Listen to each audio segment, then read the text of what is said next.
it's just as much about team spirit as individual performance. She says she'd like to win medals in both the relays and one individual race. Even if the team races are strategically different from the individual ones, she thinks it's a pressure that she handles pretty well. And she's hoping that her team get off to a good start. She, of course, part of the French mixed relay team. Well, the French, of course, the Austrians will also be watching the Norwegians, the Germans, the Czech Republic, who've had a very good record in the mixed relay. Winning, of course, in Kontiolahti. A repeat of that would be a fantastic result. So that pretty much sets up our mixed relay for today. Mike, the weather conditions, perfect. It's beautiful, and I must say they've done an incredible job of lifting this stadium. More spectators, all the commentary boxes are now wonderful. We've got a great view, and so looking forward to the races coming up soon.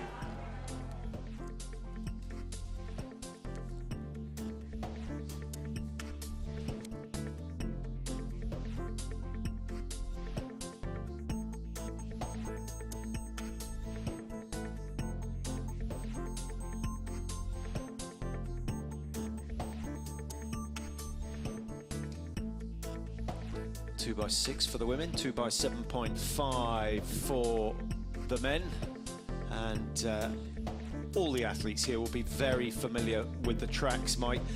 The stadium may have changed considerably over the last 10 years, but actually the tracks are still pretty similar. They certainly are, and it's a unique entry to the range. You're picking up speeds of some 45 kilometers an hour, just 20 seconds before the range. Yes, you've got recovery, and then you're straight into the range. So that gives a different flavour from the 6 World Cups they've attended so far. Yeah, when we arrived last night, not a breath of wind. Actually, when we got up this morning, you couldn't see anything. Thick mist in the valleys, but that's been burnt off, and now we have a perfect Tyrolean day. This is just how they like it. This is what they call real winter. It's not winter at all. It's we'll see the temperatures in a minute. It was what, -5, -6 first thing this morning. Certainly a lot warmer now. The list of teams.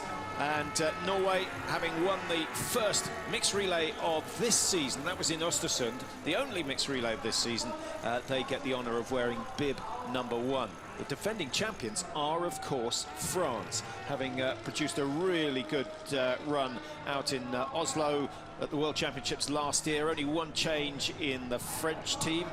Chevalier is in for Anaïs Biscon. I don't think that weakens the team at all. And then you look at the... well, they've got Duran Abert and Martin Fourcade, so they've got a strong second leg and a strong fourth leg. They have, and Chevalier, so good, and Ant Holtz, the most recent World Cup, taking that to her personal best of 2nd position in the individual. But certainly France won't have it all their own way. Norway, we've seen. Germany, always strong. Hintz, Dalmar, Pfeiffer, Schemp. That looks very strong on paper. The Italians, bronze in the Olympics, of course. So welcome back to Hochfilzen. There you see the temperatures 2 degrees above 0 now, having been about -6 first thing this morning. The wind at 2 kilometers an hour. I think that's a little generous, to be honest. There's hardly any movement. But when you have light winds like this, it can affect some lanes more than it can affect others. So we'll keep a careful eye on that as they go around the first loop. Just a reminder, 2 by 6 for the 2 female legs, and then 2 by 7.5 for the men's legs. So just a 2-kilometer loop for the women. The skiing's all over in 5 minutes. It's very quick. The men, well, we'll see the men's track coming around soon, and it just comes further up this hill, and well, only 1.5 kilometre further distance, 500 each lap for the men. Here it is. Well, I like the new graphics that give you some idea of where the hills are. Have a look at it when it occurs on the men's course. At the bottom of your screen, you can see that really is where the biggest climb is. We've seen many a race won and lost on that section alone. So, the countdown just about to start. 25 teams lined up.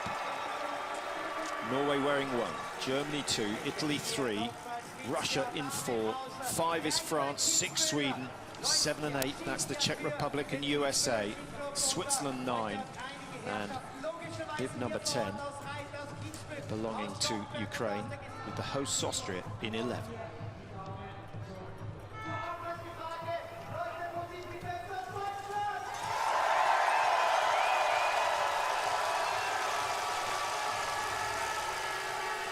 They are now under starters' orders here in Hochfilzen, the first event of the 2017 Biathlon World Championships, the mixed relay, an event that was introduced back in 2007 in Antolz in Italy, and it is certainly taken a whole lot more seriously now than it was then. It is, and there was some nervous moments there. I thought Lisa Theresa Hauser, the local girl for the Austrian team, I thought she looked petrified on the start line. Hopefully, as soon as that gun went, she'll get her nerves under control. So let's go down the list of first leg runners wearing bib number 1. That's Marta Olsbu for Norway, the 26-year-old from Froland, 12th in the World Cup rankings. Should be able to hold her own on this first leg. It's crucial that Norway stay in touch, particularly through the second leg with Tyrrell Erko. Vanessa Hintz goes for Germany.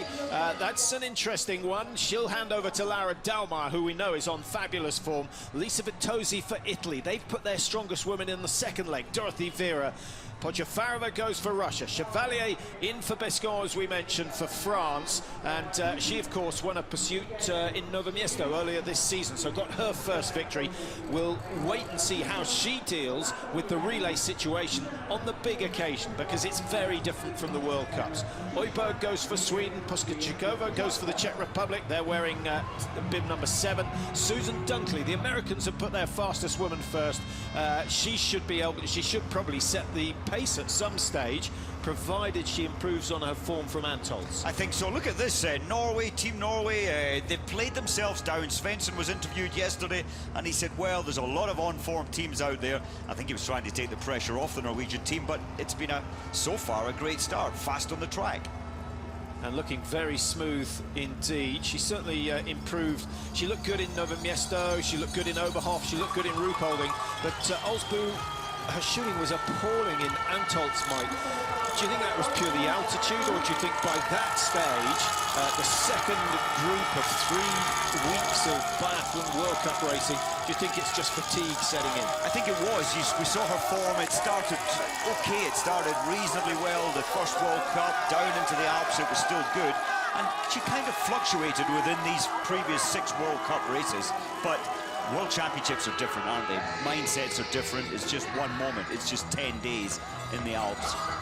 Well, if you're new to biathlon, and apologies to those of you who've been following it for years and years, I know there are many of you out there, but if you've not seen it before, the relay event's slightly different from the individual in that you have 8 rounds of ammunition to hit the 5 targets. 5 are loaded into a magazine, which can only take 5 rounds, and the remainder, the spares as they're known, are slotted into the stock somewhere, hopefully, that you can reach without having to move the body too much. We will doubtless see 1 or 2 athletes using those spares on the very first shoot, which is coming up shortly. 1.1 kilometres completed. Although Olsbu's looking comfortable out front, Mike, she's not really split the pack. She hasn't. She did break it earlier on. She's realised maybe that's a little foolhardy going so fast so soon. She's backed her pace off, and the rest of the field now, it's kind of slowed down a little. Yeah, the women's loop, I know it's shorter by 500 metres, but it's significantly easier as well, because it doesn't have that big climb before you descend into the stadium. Does the descent, obviously longer for the men because they've climbed higher, but does that equal it out? I would assume the pulse is still pretty high. The pulse is very high.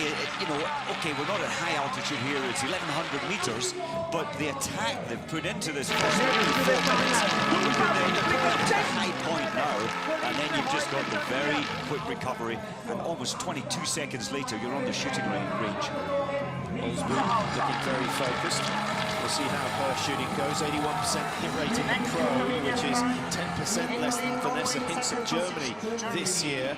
Vitozzi's on 87. Podjafarova wearing 4 for Russia. She's got a 94% hit rate in the pro and been very consistent all the way throughout. And actually, Podjafarova, her form seemed to be coming up as we went through that Antolz World Cup. Under the road for the second time, back up into the stands. There'll be a big cheer from the crowd, and they'll be looking out for bib number 11, which belongs to Lisa Theresa Hauser, the second leg for the Austrians, absolutely key if they're going to medal today. Hartwege, ranked 73 in the World Cup standings, is going to find herself in a cauldron of pressure, I think, as she goes round her 6 kilometres. And all the big teams, the expected medalist teams, they're in this action here in the top 10, only 4 seconds separating the top 10.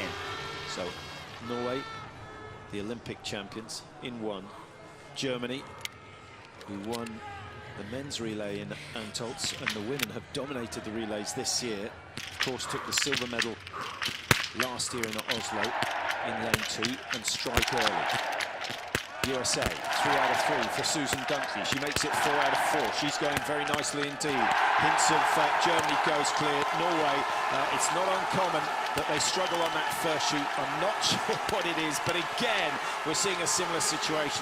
And Olsbu, having been first in, is going to be one of the last out. I have to say, Patrick, Olsbu took an age in relation to those alongside her to set up her position. She was just trying to get some recovery. Maybe she did push too hard on the first lap.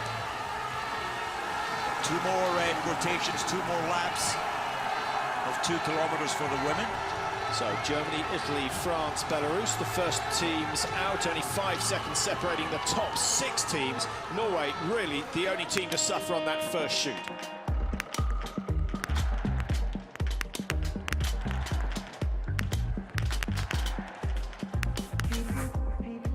Grouping a tiny bit low for Vanessa Hintz, but it was a quick, disciplined shoot, and that's gained her a lead of 2 seconds over Italy. France in 3, Belarus 4, Czech Republic 5, Russia 6. Looking for Norway, they're down in 13th place, and they've lost a lot of time. Just looking at the score sheet, Mike, 3:51. There must be a mistake there. Yeah, 5:33 as Vanessa Hintz led out of the shooting range. Hauser 14 seconds behind. She had to use 2 spare rounds. That's so unlike her. She's normally a 91-92% hit rate in the prone. So maybe it was the pressure.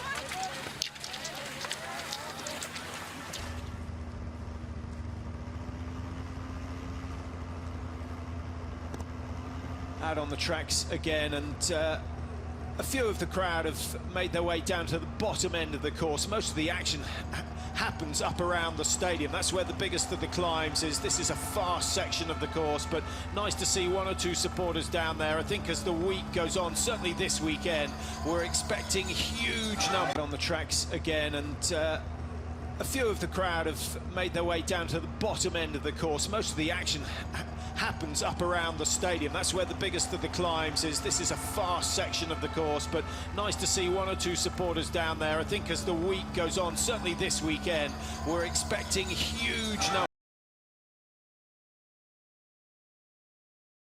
Amphitheatre with the stands to the left of the shooting range on the wing. Vitozzi doing exceptionally well. Dorothy Vera taking the second leg for the Italians, and Dorothy certainly the highest ranked Italian, 5th place in the World Cup standings. I think the key leg for the Italians actually, Mike, is leg number 3. Lukas Hofer blows hot and cold for the last 2-3 seasons, really. You never quite know what you're going to get either on the skis or in the range, but if everything comes together for Hofer, he can do some damage. So important that Vitozzi clears this. I think she dropped a magazine there. That's going to put her off. That plays into her mind. She can't but miss it. She has to pick it up at some point. The first target went down for Vitozzi, and number 2, Vanessa Hintz, rattling through the targets. 3 down so far. The Czech Republic, who pushed hard early on, have started to miss with Puskarchikova. Germany miss, Italy are away. Brilliant shooting from Vitozzi. That's fantastic. Second miss for Germany, giving another team an option to go into the lead. And Austria, the host nation, are starting to come through. Great shooting from Lisa Theresa Hauser. She should be up. She is into second place, 6.7 down. I just praised earlier the Czech Republic team. It's not 1 penalty, it's 2 penalties. Their chances have really just disappeared right now. Yeah, we haven't seen anyone do 2 and get on the podium unless the conditions are dreadful in terms of the wind. That's certainly not the case today. Dunkley out in 8th for the United States.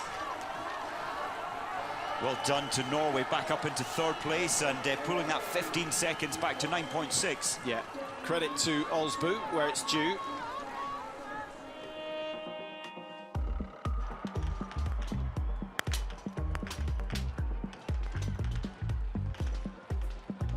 Let's have a look at Hintz's shots.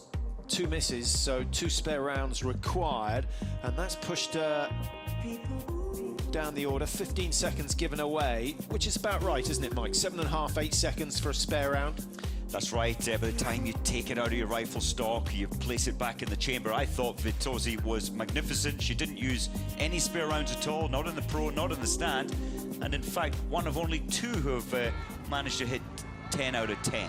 Ranked 39 in the world. That was a top 10 performance as far as I'm concerned, and she's opened up a gap of 6.7 over Austria. Norway starting to make the move. Osbu, I think, might well have caught Lisa Theresa Hauser. Going to be a good race between those two as they head into the exchange. Vitosi, she's not far enough ahead. I think as long as she comes in with the leading group, which looks as though it's going to happen, she's going to have done her job well. Dorothy Vera lined up to take the second leg. Tyrlekov's going second for Norway, and of course Germany waiting for Lara Dalmar.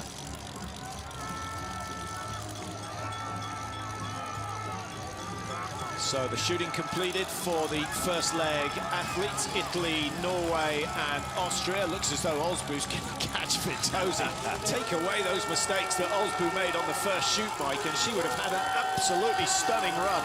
Tyrlekov, I guess, actually, Ekov's been less consistent than Osbu this year, and you have to remember that Tyrlekov is the sprint world champion from Oslo, so it all looks good on paper for Norway, but I think there will be 1 or 2 coaches with their fingers crossed for the next 25 minutes. There certainly will be. Italy, what a magnificent start, no spare rounds, good discipline. As you maybe mentioned earlier, I think Norway might catch Italy in this last, what, 900 metres. And I'm a little surprised with Austria. I thought Lisa Theresa Hauser might have been put on the second leg. I thought Hartwegger might go on the first leg. I know it's pressure, but then it's catch-up. Czech Republic did go for the weaker athlete on the first leg. It hasn't paid off.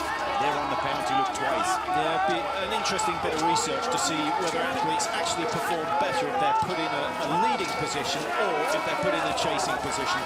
I would suspect, Mike, that when you're playing catch-up, your chances of success are reduced by over 50%. I think so. You put pressure on the range. There's Wolfgang Pickler and Bright, line. And the Swedish team are in there. He has created this team. He wants this team to win medals in this race, the women's relay and the men's relay. And you know what? They shoot so well, they might just do that.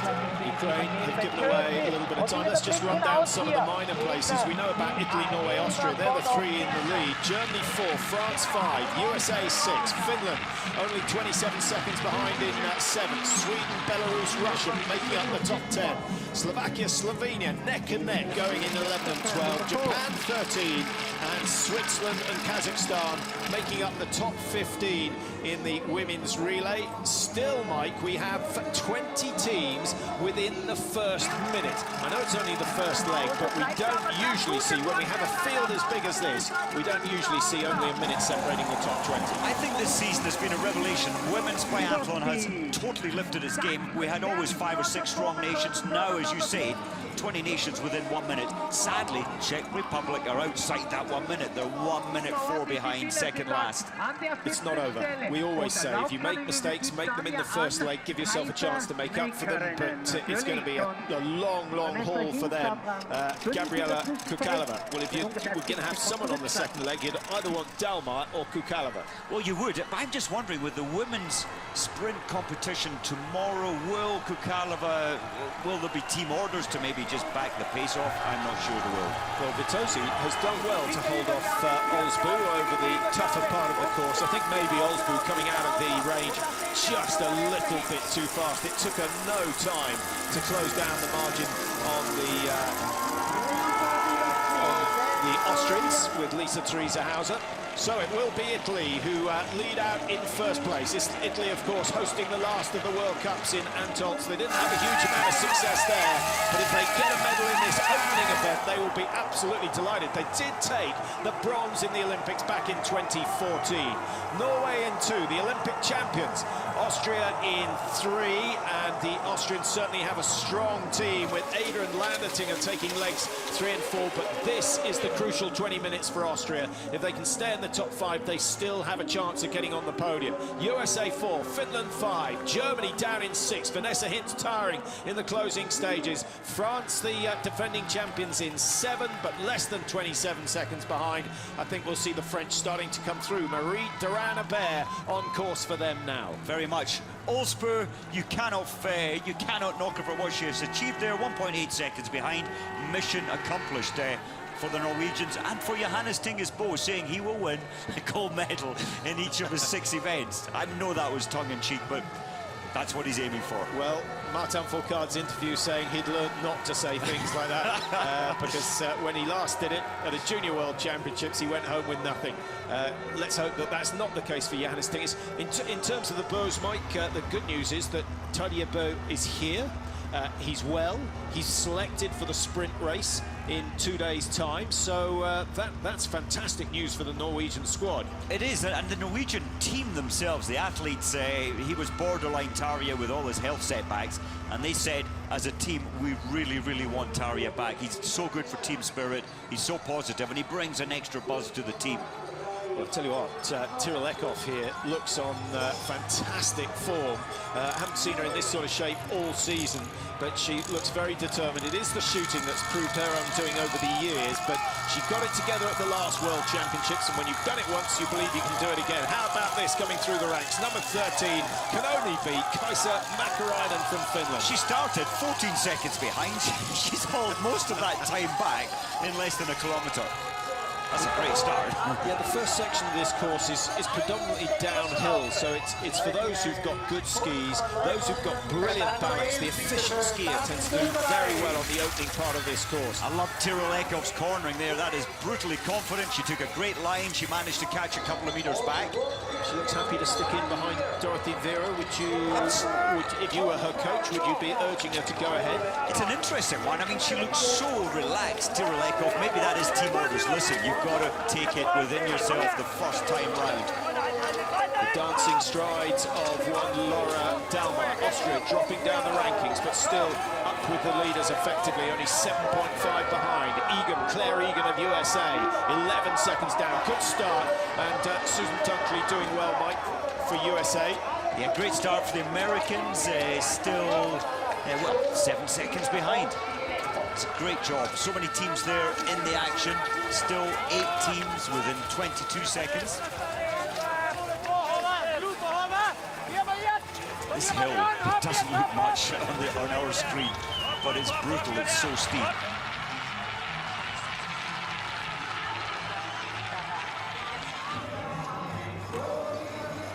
But it's going to be interesting to see what happens now with Mäkäräinen coming up past the race leaders. Dalmar's made good ground as well, Mike. So the favourites getting into the front. Germany along with France, I think, the hot favourites. You can never discount Norway. But should one of those 3 teams make mistakes, then you're looking at the Austrians, possibly the Italians. We would have said 15 minutes ago, we would have said the Czech Republic, but they've pretty much blown their chance with 2 penalty loops on their second shoot. Yes, you can't. In fact, the Czech Republic handed over 1 minute 10 behind. Actually, I said earlier that Finland, Mäkäräinen pulled back from 14 seconds. Actually, the handover, she was 9 seconds behind, but she's pulled all that back. Same with Dalmar there alongside her. She's pulled 9.8 seconds back. Well, this is just the situation you want. First shoot, second leg. France are there, Germany are there, Norway are there, and of course we've got Finland and Italy as well. But the big nations missing, of course, the Czech Republic we've mentioned. The Russians, Mike, haven't spoken too much about them. Akimova now, who won a sprint in Novo Miesto, so she's certainly an up-and-coming star in the Russian team. Alexander Loginov, we saw him at the European Championships destroying the field. He's got the call-up. He has got the call-up, having served his ban. He's won everything he's taken part in this season. This is going to be fast, isn't it, from Dorothy Vera? Not a good start for the Italian. Yeah, Dalma missing as well. Dalma missing 1 and 2. Now that will send a wave of nervousness through the crowd here. So many Germans coming across the border to support their team. Norway taking their time. 1 miss. France are the first to clear. Marie-Durand Abert, who just has a way when it comes to the World Championships, has got out in first place. Italy clear as well. Norway still to clear. They've got 2 rounds, 1 target left. The same for Germany and Finland. Finally, Finland's last target goes down. Norway with Tyrell Eckhoff have missed again. Last shot for them. If this doesn't go down, they're on the penalty loop. Eckhoff taking her time, an age, and she's got a penalty loop.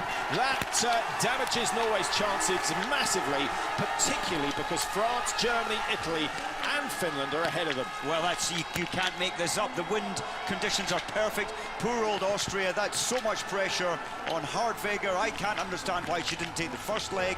She's only 24-year-old. Her last race, she was 97th, and she's missed on well, her 8th shot. That's a pity for Austria. So, France, Italy, Germany, just 14 seconds apart. Great shooting from Marie-Durand Abert. Absolutely superb from her. 22 minutes on the clock. The standing shoot still to come on the second leg.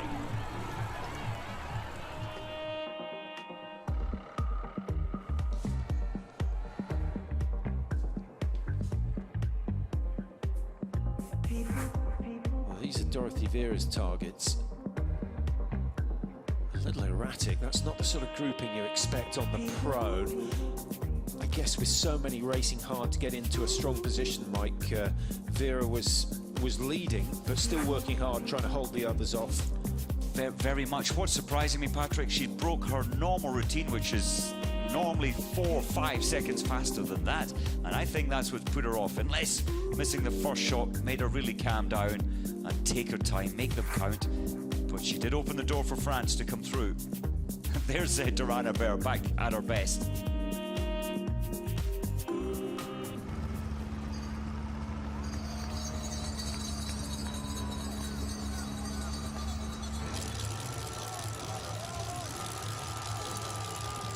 Durand Abert and Vera, 2 of the most talented women on the tour, leading the way in this mixed relay. Nice to see a big crowd, Mike. In the past, certainly in the early days of the mixed relay, the teams didn't take them 100% seriously, and the crowds didn't turn up in numbers as a result of that. But nowadays, this is regarded as just a bigger gold medal as any other, and it's fantastic to see. And it really does help the smaller teams like Italy, like the Czech Republic, who may only have 2 stars on the men and the women's side. And very much so. And look at the American team still in there in 5th position. Slovakia, they always perform well in this competition. I do love this format. Your 2 strongest ladies, your 2 strongest men. Good news for the Czech Republic. Kukalova has lifted them from 24th to 14th already, and she's pulled 10 seconds race time back on the lead skiers. Now, McRyan going through 11.4 behind, and she was 18.2 coming out of the range, so once again she's doing good work out on the skis. If she can hit all 5, McRyan could well be the first person home at the end of this second leg, but Finland's men are not anywhere near the class of Norway, France, Germany, Russia, and the list goes on and on and on, so you wouldn't expect to see Finland in the top 3, but McRyan has shown that she's on a sort of form that could win her titles here in Hochfilzen. Eckhoff might back to 42 seconds behind after that penalty loop. That's going to take some work, and of course she's got to clear the standing targets. She has to. She's pulled back 7 seconds already, so she really is pushing her comfort zone now. And as you said, when it comes next to the more difficult, I think, in terms of fatigue through the legs, without a doubt, Tyrell Eckhoff is going to be suffering. Just looking further down the order, we've got Russia 5, Ukraine 6, Kazakhstan in 7th now. The championships didn't get off to a brilliant start. The police raided the Kazakhs' accommodation last night and found some suspicious medicines, as they put it, and every single member of the Kazakhstan team has been tested. I wonder if that's an effect from Almaty. I think people were very surprised at how well the Kazakhs did out of the Universiade Games. But do you think that's where it came from? I heard they had some inside information. I heard that they have been looking at this issue for some time, and yeah, we saw the police cars there last night, and interesting, WADA were there as well, World Anti-Doping Agency, and every athlete was tested. No results out yet, so nothing coming out yet, at least. And while we're on the subject of doping, which comes up time and time again at the moment, there was another IBU meeting last night where the athletes put forward 3 demands, and the IBU couldn't meet them exactly. 1 or 2 were impossible. They were after bigger fines for federations. I think that would be a good thing, because it needs to change. We'll talk about that after this second shoot, second leg. Germany, Italy, France. In lanes 1, 2, 3. All 3 targets go down at the first time of asking. Durana Bear, who hit all 5 in the prone, has thrown 1, 2 wide. Italy and Germany misses a response, and a chance now for Kaisa Mäkäräinen, but she doesn't take it. She has missed as well. This isn't shooting conditions, Mike. This is just nerves. This is the pressure of the moment. The one who's surprising me the most is this lady, Dalmeyer. She has been so smooth all season. Now it's a World Championship. She's struggling twice on her shooting. Vera is clear. Durana Bear of France is clear. Lara Dalmeyer still to get that final target down. Down it goes. No penalty loop, so Germany stay very much in this one. Ukraine had a chance of clearing 5 with 5, but it's the Swedes and the Russians who've shot best on this 4th shoot in this mixed relay. Kaisa Mäkäräinen took her time to get all the targets down. Now she's got to get those skates on again, and we're going to see her destroy the field. Let's have a look. She's 20 seconds behind, having come in just 4 seconds off the pace. Zhima of Ukraine, 24.3. Well, there are the top positions, the shooting scores. Russia with by far and away the best shooting score so far. Only 1 spare round for the 20 targets hit so far.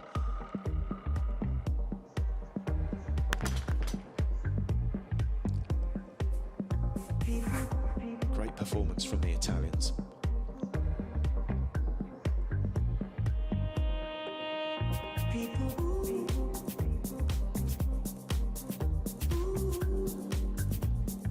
Sure what was going on there with Lara Dalmeyer. Again, it could be the fact that she's had to ski hard to catch the race leader. She's going to have to do exactly the same. We'll see what she's got left in the tank for this final lap. Remember, Lara Dalmeyer had to ski hard on the first loop to catch the leaders, so she's had a tough race out there, but still only getting away, what, 7-8 seconds, not much more than that. No, she's just so fast on the track, and she was very quick with her spare rounds, rebuilding her position.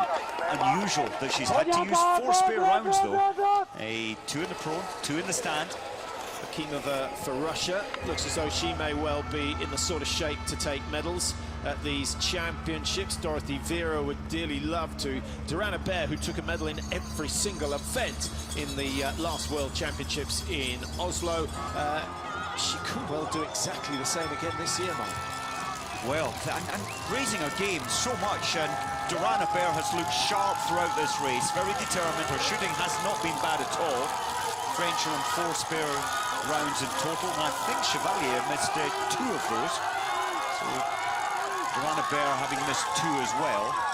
I can't remember too many relays when we haven't spoken about the Norwegians for 10 minutes, but it's been silence on their front. Norway, 1 penalty loop, 7 shots missed in all, and the last we heard of them, 44 seconds behind, having come out of the range.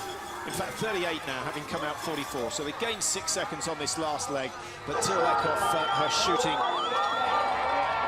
very wayward compared to a year ago in Oslo. The Austrian team as well, Hartweger down in 15th, 114. That makes a huge amount of work for the 2 anchor lads, of course, Simon Eder and Dominic Landetinger. That's a big battle now to pull that time back. Finland going up ahead of the Swedes, and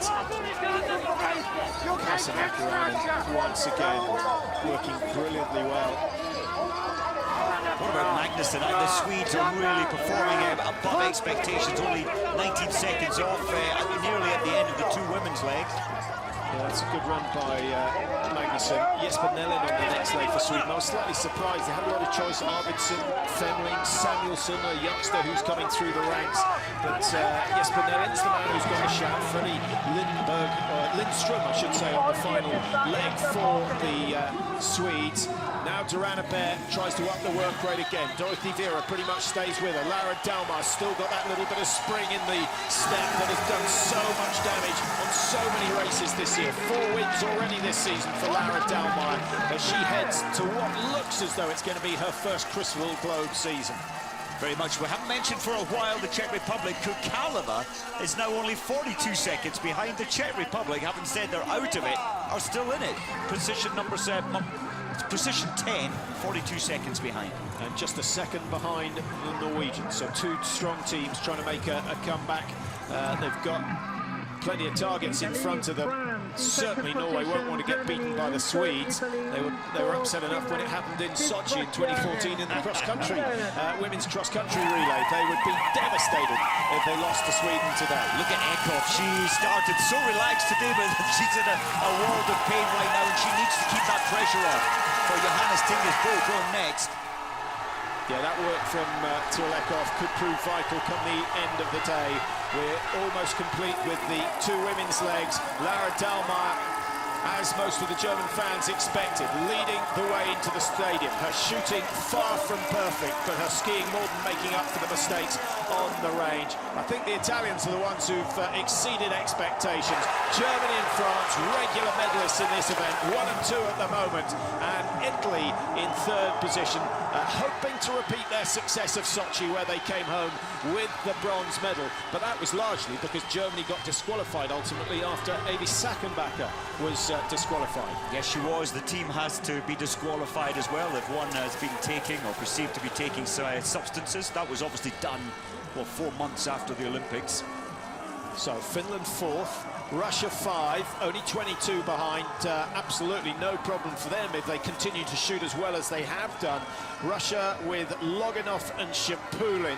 Loganov's inclusion somewhat controversial in current circumstances, but I don't think anyone really expected anything less. He joined the Russian team after the European Championships and was found to be going better than nearly all of the World Cup skiers. And he's got his chance today. Germany it is who lead. France in 2nd, Italy 3rd at the halfway stage.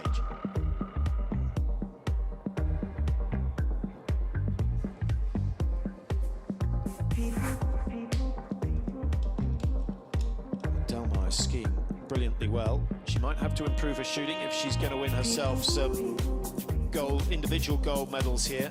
Arne Pfeiffer goes for Germany's 3rd leg. They've got Simon Schemp on the anchor leg, and those 2 men ranked 4 and 3 respectively in the World Cup rankings. Pfeiffer the biggest of those out there, and I think Fillon Maillet of France doing just the right thing, tucking in behind the windshield. Lucas Hoffer for Italy. Mike, he looks good, but I just wonder what you think his tactics should be.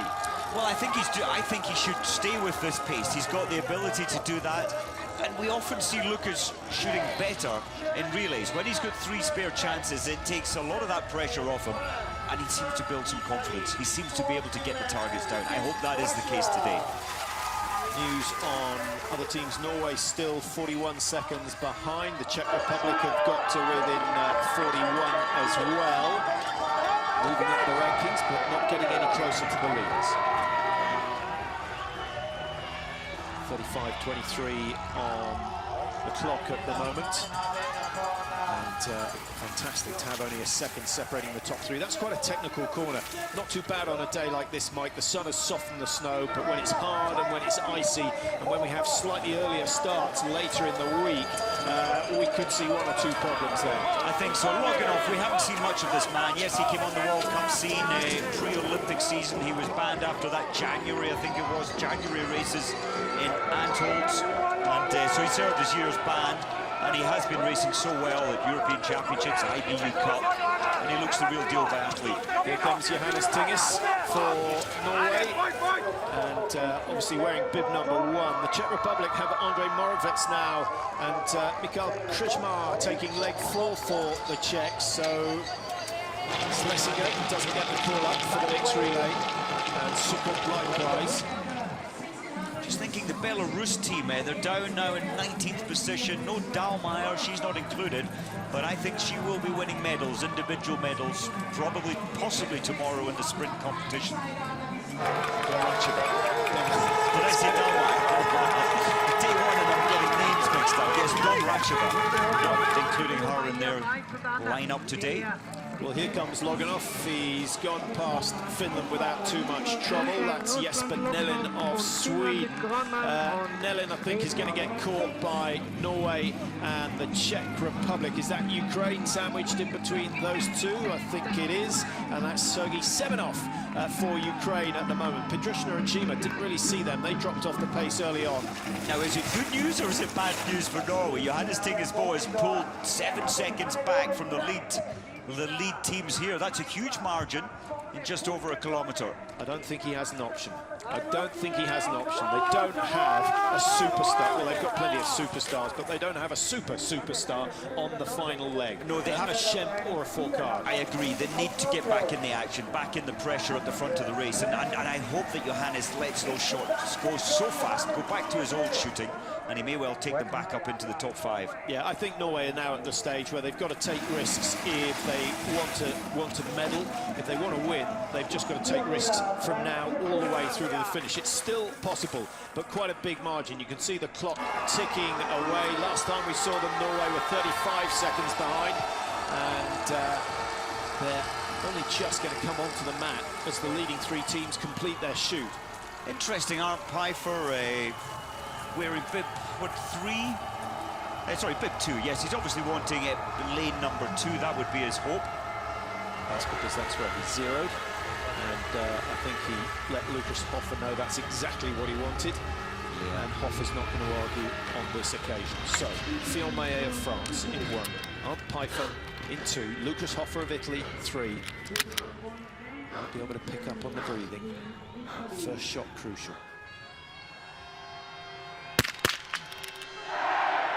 Hoffer the first to miss. Fillon Maillet took his time, but it didn't pay off. And now Germany looking very, very solid. This is good shooting from Arndt Pfeiffer. Can he make it 5 out of 5? Of course he can. And he's left the others 2 targets behind. A gain of some 7-8 seconds at least for Germany. Now, Norway, Russia, Finland, Sweden, Ukraine, all settling.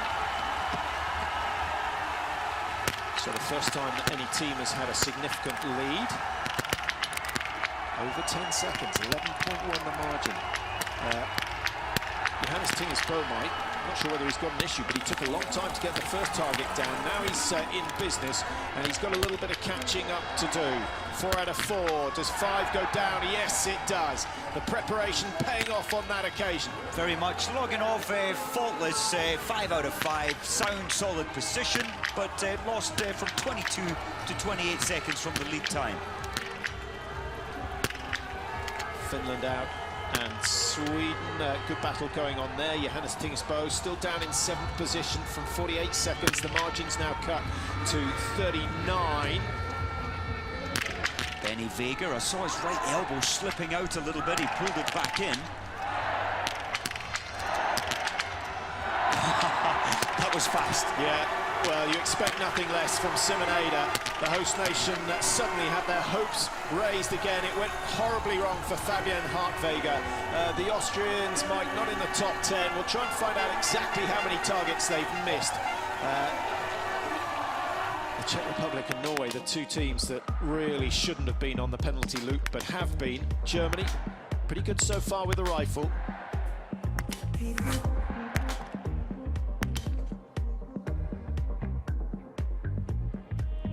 Pfeiffer putting a smile on at least 50% of the crowd here with his shooting. That was a mature performance from Pfeiffer. Mike took his time on the first shot. I like the way that he backed off a little in the final 500 meters. He was leading the pack, and then he just went into the middle of the pack. So just calming himself down, getting his mindset right, and it paid off. If you prevent yourself from picking up any spare rounds, you've just given yourself 8 seconds, or in this case 11 seconds. He's created an 11-second lead in the range. What a beautiful backdrop to this range. The sun still on the tracks. Part of the range now beginning to drop into the shade.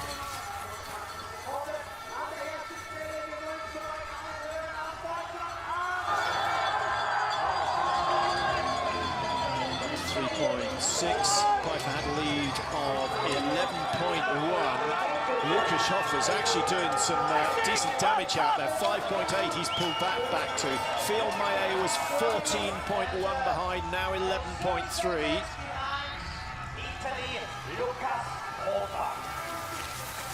Russia with Loginov dances his way around that tricky right-hand bend. Interesting. Just this thinking, interesting there. Nellen put the brakes on. He snowplowed coming down the hill. You can always carry good speed out of this bend. I was surprised to see that. Probably looking for a slightly tighter line. Doesn't seem to have lost anything. Maybe he found himself going up behind Loginov, getting too close. And obviously wants to feed off the Russian rather than protect the Russian. So happy to see Finland performing at the top end again. The 6th position at the moment. That is way above expectations. Well, I'm not sure that any of the top 10 teams are out of this one. Kazakhstan a minute behind. We've got Moravec for the Czech Republic, 48 seconds. 45 seconds certainly is a margin we've seen closed on a number of occasions over the last leg and a half. Norway still at 36, so another 3 seconds pulled back by Johannes Tingesbo. I think Finland actually, Mike, still in 6th position. Grönman having not a bad run at all. 35 seconds down. They would have settled for this any day of the week. If you'd offered them that, you know. We've hardly seen them in relays. Usually, McRoynan takes leg number 1, they're leading, and then they just drop away as the race goes on. But putting McRoynan second has made a significant difference. And, you know, with Laukkanen, who started leg number 1, she lives down in Austria now, so almost feels like a second home from her. The Finnish team are doing so well. Hidden Sola taking the anchor leg. Hidden Sola taking the final leg for Finland. Johannes Tinges still pushing the pace and starting to pull away from Finland now. Norway only 24 seconds off the bronze medal position now. In fact, less, just moved up a little more.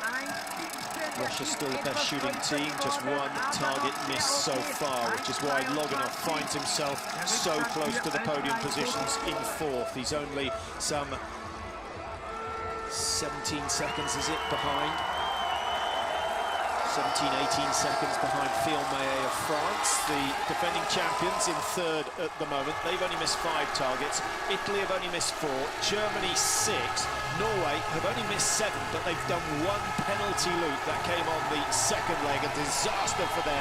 And Tyrell Eckhoff will not be happy. I hope that doesn't upset her for the rest of the championships. Well, she is the reigning world champion, isn't she? In the sprint race, the competition coming up tomorrow. She'll need to shoot a little better than that. Mark Kirchner looking through the scope. Former Olympic champion, world champion many times. Where's your money? Pfeiffer, 5 out of 5 in the prone. I think Hofer's, yes, I think Pfeiffer looks so complete. A little bit of breeze blowing up. I think Italy are going to shoot very fast. Hofer can do it sometimes. 10 out of 10 for Pfeiffer. Looks as though it's coming his way. It is. That is just the way to do it. Simon Schemp will be the man with the biggest smile on his face. He's next to go for the Germans. Lucas Hofer, he can shoot fast, but suffering a pressure meltdown, I guess. It took an age there for that first shot release. It's about medals, I think, for Italy. They'd love the gold, but a medal is a success for them. And France are in a spot of bother now. A penalty loop for France, and that is handing a medal to the Germans. Norway have done a penalty. The Czech Republic have done a penalty. France now have done one. Johannes Tinges Bo, he's missed 2 out of 5. He's only got 2 spares left, 2 targets left. Needs all of that strong mindset of his. Well, that's a good shot. This one, crucial. Logging off, struggling. 1 shot left. 1 target left. Johannes Tinges has missed. Norway back on the penalty loop, and the Italians will be celebrating because 2 of their biggest rivals are going to be at least 30 seconds behind them. Fillon Maillet, 51 off the lead of Arndt Pfeiffer. It's all going Germany and Italy's way at the moment. Finland still up there in 4th. Loganov for Russia drops from 4 to 5 with some poor shooting on that final stand. Semenov in 7, Nelin of Sweden 8, Braun of Kazakhstan in 9. Well, the disruption last night and the urine and blood test that every single team member had to go through last night doesn't seem to have upset the Kazakhs. We haven't seen them perform like this for a while. Johannes Tinges Bo from 39 seconds, now 1:16 behind. You know, sometimes, as Foucault said earlier, sometimes when you come up with big, bold statements, I'm going to win every gold, it really hasn't done him any favours. Johannes will be so disappointed. But you have to look a little earlier in the race to understand why that happened.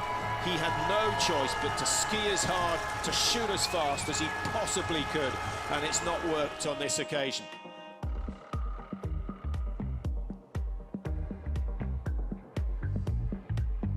This is how to do it. Arndt Pfeiffer. Back to the form we saw when he won the world sprint title in Khanty-Mansiysk. He never looked like missing.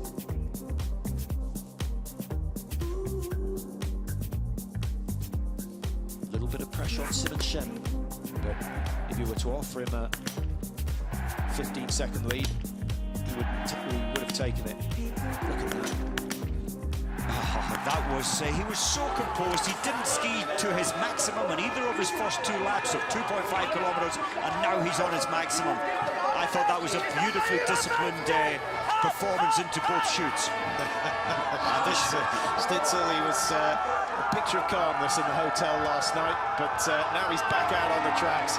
He is more vocal than any other coach out there. What a margin Italy have got. They've got a full, 30 seconds back to Fillon Maillet, the French team, although Maillet's trying to close the gap down. Russia's still in there. Finland still in for that bronze medal shout. Yeah, the good news for Italy is they've got a bit of a time margin. The bad news, Mike, is that there are 4 or 5 teams who are still close enough to deny them. If it were just one team, the chances obviously would be significantly less. A big pressure test for Dominic Vindish, who takes the last leg. You have to remember how good Vindish was at the end of last season. If he can rediscover the form he showed in Canmore, then he can certainly hold on to a top 3. Very much. What about the Czech Republic? They're back to within 3 seconds of a medal, having been 1:20 off the lead time way earlier in the race, at 24th position.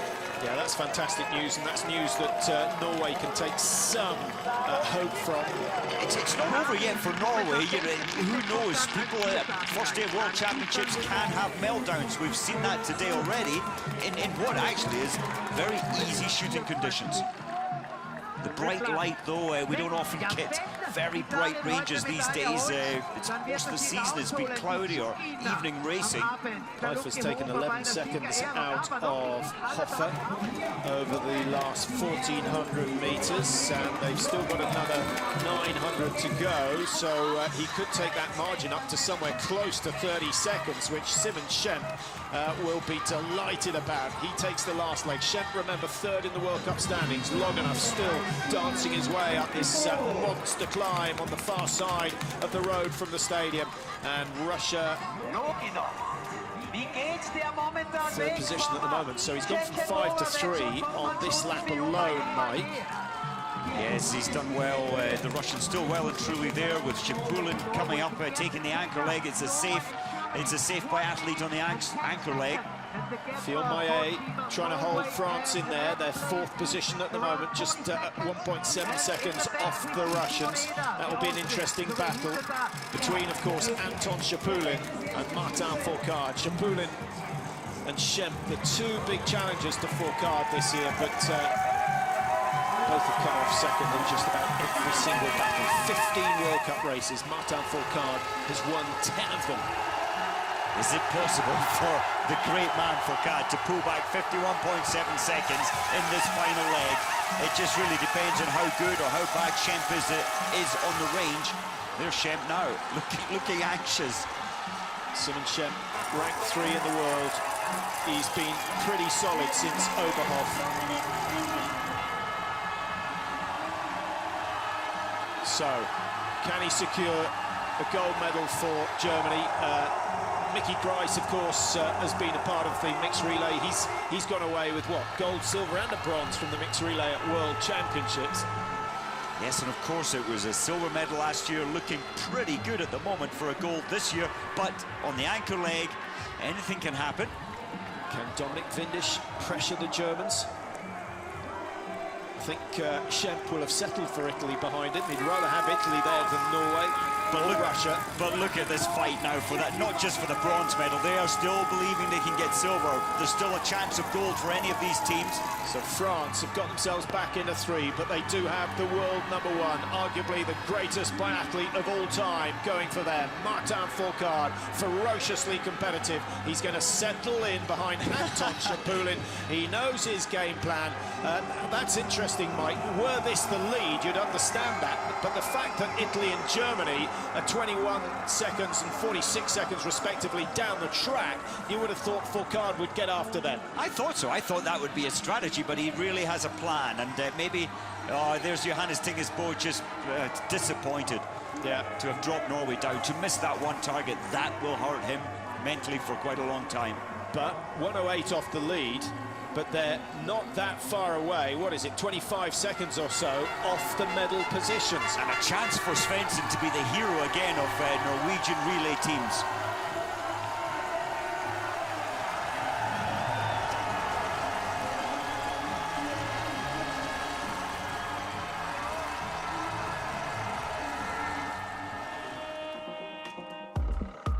Well, here you see the exchange, and Martin Fourcade playing it tactically from the outset. He's hoping that Anton Shapulin is prepared to take the pace. What credit to the Czech Republic. Puskachikova, Kukalova found themselves a long way behind. Morovec has done incredibly well on leg 3. Michael Krishmar now on leg #4.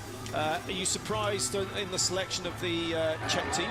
No, Puskachikova, she was doing very well. She's had 2 podiums this year. I was really thinking on the men's side. No, I think that Krishmar and Morovec, they're safe hands. Schlesinger has been a bit disappointing in the prone position, especially.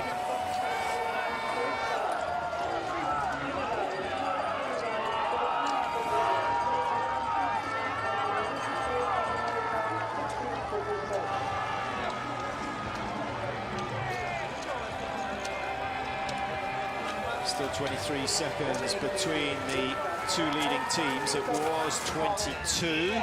And so Simon Schemp just opening up a little bit of a gap. I think we would have expected that. Schemp generally a percentage point quicker than Dominic Windisch on a given day. France and Russia still neck and neck. Shapulin wasn't going to play the full guy for long. And all this cat and mouse is giving Krishmar every opportunity to take yet another medal in the mixed relay for the Czech Republic. Very much. I can't understand what Martin Fourcade is doing. He's going to the front, he's going wide, he's offering Shapulin through. Mind games? Or just taking this first lap within himself? Comfortable. Yeah, and all the time, Simon Schemp cruising his way round, taking time off both Russia and France at the moment. We've said it many times though, Patrick, when you've got a huge lead in the last leg of a relay, strange things go on in your mind. You're in a different place, you're set up tall, but you're set up for a fall should you make any mistakes on the range. Hopefully, Schemp is not thinking about that, sticking to process, sticking to his routine. Yeah. And it's been a very good routine this season. Well, I can tell you that in all the relays he's done in the last 12 months, Simon Schempp has not done a penalty loop. There's a little burst of speed from Martin Fourcade. That's where he's so good. That's where he's done so much damage this year. It's on the steep uphill climbs.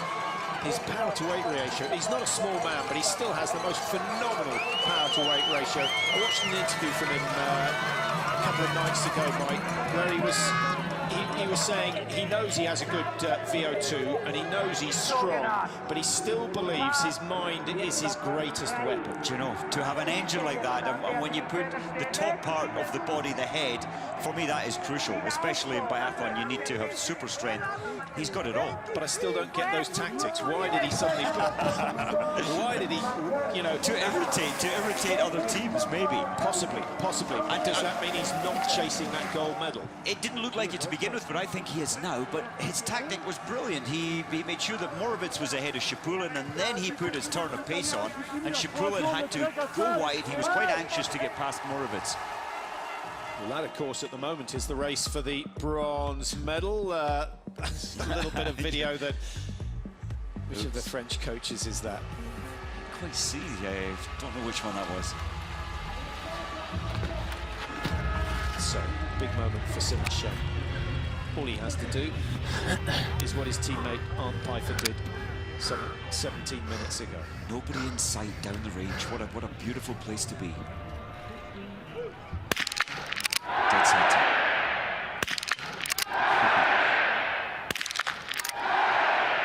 Still going through the same hole, just drifting a little bit high with 4. Will 5 go down? Of course it does. A brilliant boot. You would have got that all through a €1 coin at 50 metres. Simon Schempp has completed the first task. The standing shoot still to come for him. If he can do the same on the stand, the gold medal is going to Germany. Italy. They've got to shoot themselves into the medal position here. Dominic Vindisch hits the first 5.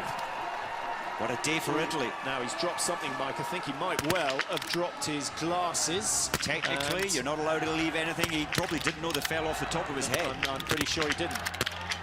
Russia and France, shot for shot, stride for stride, and they go out of the range together. Martin Fourcade can continue his fun and games out there, taking on Anton Šepulin. Ukraine starting to move up close to the podium positions. Norway with Emil Hegler-Svensson not out of it yet. They were over 1:12 behind. We'll see what the margin is as they come out. That's a good shoot from Svensson. They need more of that earlier on in the race. Lindström, the strongest in the quartet on paper of the Swedish team. He struggled there. He missed 2 targets. Landitinger, he's got no option. I think he has to rattle these targets down as fast as he possibly can, but they need to hit. Yeah, in terms of relays, I think this might have been Austria's best chance, and it's not started brilliantly for them. The margin's a minute separating the top 8 now. Germany lead, 24 clear of Italy, and Italy...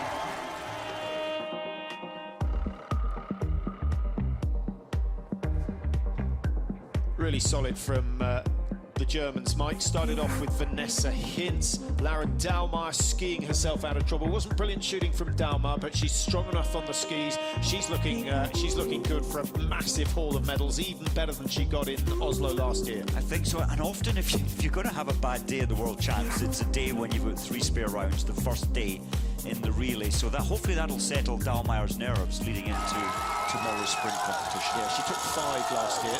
6 on the cards this year, provided she gets to run in all the races and stays healthy. I think so. She's so good. We saw her turn of pace there. Her ski speed is up there with Mäkäräinen's, who set the fastest running time, ski time in the women's field. 1 shoot to go, and roughly 3.5 kilometers still to ski for Simon Schempp. What a race for Schempp, for the German team, so far out front. He coped with the pressure that comes with being so far out front. He coped so well with that in the prone shoot. 91% hit rate in the prone, and he's continued that today. 85% hit rate in the stand. That might be the only opportunity for Dominic Vindisch. Vindisch is going to have to be perfect. There's no doubt about that. but his standing shoot only 75%. I think he's probably thinking about defending silver rather than chasing gold at this stage. There are still others there that we'll see them coming around the corner now. We've still got the Ukraine in there, Petrushny, Czech Republic are still there, Svensson's back in the action. But they're a little way off Shipulin there. Yeah, but you know what, mate?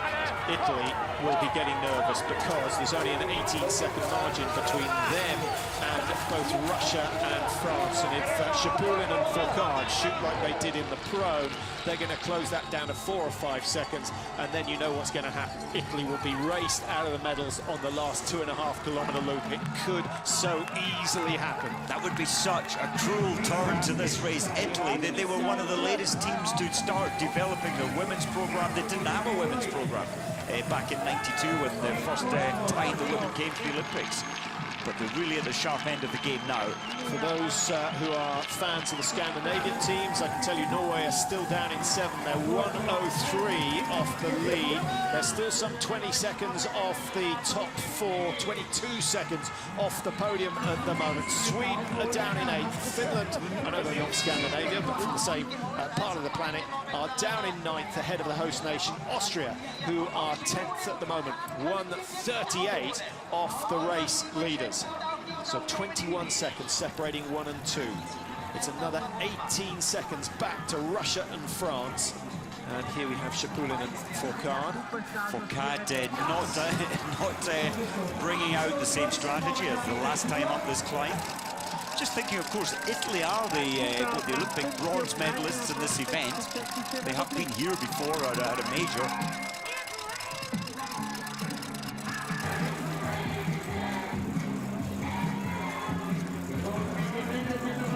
The Italian women were fantastic. Vitozzi and Vera hardly put a foot wrong all the way through. In terms of shooting, Russia and Italy now equal best on, in fact, Kazakhstan had the best record. They've only missed 3 targets, but they're still outside the top 10. Italy and Russia have missed 4 targets each. Germany have missed 6 on the penalty loop. Well, we've seen the French on the penalty loop. The Czech Republic have done 2. Norway have done 2. Austria have done 1. USA, incidentally, have done 2 penalty loops as well. We haven't seen them for a while, although Susan Dunkley did very well early on. She really did, and I thought the American team today could give themselves a top 5. They've got the potential. So, the final shoot. The wind has picked up from the left. Will that affect Schemp? Germany's last 16 targets have all gone down at the first time of asking. 5 more and the gold is theirs. Smack in the prone target. That is thrown a long way wide. Is that a sign of nerves? If this goes down, he should still be okay. So 3 rounds, 1 target to clear. Plenty of time in hand for Simon Schemp. Down it goes, and great job. The stand below the commentary box is erupting with cheers from the German fans. They know that gold is theirs already. Italy with 1 miss. Russia and France going head-to-head. Oh, it may not be down to the skiing. Martin Fourcade, lightning quick. Look at Italy. 2nd to 4th in the space of 12 seconds. Come on, Vindish. Well, you can't take anything away from Vindish. Martin Fourcade. Do you know what? Fourcade is going to go for that gold. He's only 17.9 behind Schemp. Schemp, I wouldn't have expected that. He certainly wouldn't have expected that. But Shipulin's there as well. Shipulin, of course, right on the skis of Fourcade. Well, those two could work well together, and maybe that's exactly what Fourcade was playing at the start of the race. He thought, right, me and Shipulin can do some damage. More damage than I can do on my own. At the moment, that's the way it's turning out. Emil Hegler Svensson is clear. He's not had a brilliant season, Svensson, but he has started to get back on the podiums, which has sort of given him a boost. It seems to have brought his motivation back. It certainly has, Bob. Schemp will absolutely know now that he's got Martin Fourcade and Shipulin on his case. He's still okay. They're not inside. They haven't closed much of the 17 back. Nervous look over his left shoulder. Yeah. 17 should be enough to play with at this stage, and that's one of the advantages on this Hochfilzen course, is he can see exactly what he's got to do. He has now tracked exactly where Russia and France are. Where's Fourcade going to make the ground? 17 seconds, it's an awful lot on this Hochfilzen course, but the big climb is where he can make some damage.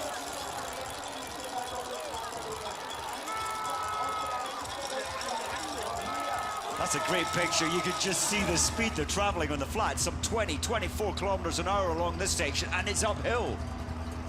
Well, Shipulin, he must know that he's setting himself up to be challenged. He has got, I think he's got the better finish end-game speed as Shipulin. Well, I'll tell you what, Dominic Vindish isn't hanging around. He's down in 4th place at the moment. He's still 50 metres off this pair, and it's a question of whether Shipulin and Fourcade feel they can catch the race leaders, Germany, or whether they're just going to fight it out for the silver medal. If they play cat and mouse, then Vindish has got a very, very slim chance. He's a great downhiller and will enjoy the opportunity to attack on that final downhill section into the stadium. Now we'll get an idea of the margins between the top teams. 17 seconds was the latest shout we had. The clock is running round the right-hander. Shipulin looking a little nervous. Fourcade takes a slightly and straight back into the slipstream, saving his energy for the final burst. He knows where he's going to go for it, and Shipulin knows exactly where he's going to go for it as well. The snow, it's getting damper, wetter now, 15 seconds. They're definitely closing, but it's still a huge margin. But they haven't got enough time, surely, to catch those 15 seconds. What's the Shipulin maybe going to lead this? Fourcade, his skis look a little better. I know there's a slipstreaming effect there. He's going to come past now. Still a big climb to come for Martin Fourcade. That's his opportunity. Uses his ski speed well. He's not going to get roadblocked. And now he goes round the corner. Here's the climb. And Martin Fourcade can see Simon Schempp. Simon Schempp nearly at the top of the climb. He looks over his shoulder again. And he'll know that the Fourcade train is on its way. He's left it too late, surely. No, he's picked up the pace. He's gone from skate 2 into skate 1, and then the pace is phenomenal. Vindish is still trying to stay with it in 4th place. 15 down to 11. 15 down to 11. They can see Simon Schempp ahead as he crests the top of the climb. He's, no, it's not going to happen. I just can't believe it's going to happen. Fourcade has slowed it down. He's looking over his shoulders. This is when Shipulin should really take the initiative and try and put in a pace change of his own. They're definitely not going for Schempp. It's all about the silver medal. One corner for Simon Schempp to negotiate, a good position for Shipulin to attack from now. This is a real boost for Shipulin because he'll know that he's somewhat sizing Martin Fourcade, staying with him on that climb, and this sets us up for a fantastic championships between these three men. Shipulin now tries to make his move. That could be a little bit too early. And still they're clawing back time on Simon Schempp, but Schempp only a couple of 100 metres from going back into the stadium, where he'll turn to the right and head towards the finish line. It still looks like gold for Germany in the mixed relay, the opening day of the Biathlon World Championships. France and Russia are getting closer and closer, but they needed another kilometre, maybe even another 500 metres would have been enough. Look at that, it's amazing. I think Fourcade has set himself up badly with Shipulin behind him. He'll get the slingshot, and he is a great finisher, Shipulin. Shipulin has won many a sprint in his time. Fourcade squeezes him out. That was a little bit unfair. There was no need to drift wide, and Shipulin, knowing that he can't raise it again. Well, a real fight between those two. Fourcade delighted with second place. Remember the French dropping down the order mid-race. One penalty loop paid. But actually, I don't think that was gamesmanship from Fourcade, although Shipulin knew with Fourcade in front, he had the option of lanes. If this was cross-country racing, that would be deemed as an infringement. Because Fourcade should have, technically, you're supposed to take the best line. He went wide, he went onto the far right lane. It wasn't necessary, but it got him silver medal. Well, that's a discussion point. We'll chat to our French colleagues later on to see what they feel. I think we know what they're going to say. Italy, Ukraine, Sweden, 4, 5, and 6. yeah, commiserations to Italy in the medal positions for so long. It was that final shoot when they were undone. Dominic Vindish needed 5 with 5. Even then, Mike, I think Vindish would have been caught on the last loop. But yeah, Shapulin doesn't look happy.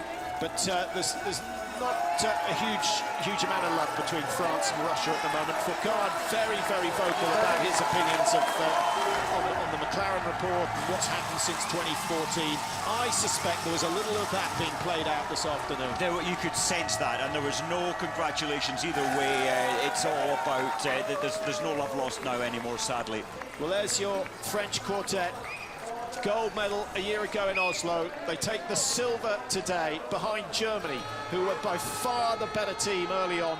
Germany didn't really have a weak leg. That was the key, wasn't it? It was. What a pity there for Vindish. It's the final shoot. There's always pressure. You need strength of mind and the technique to hold those 5 shots. He only missed 2, but it was enough to go from second to fourth.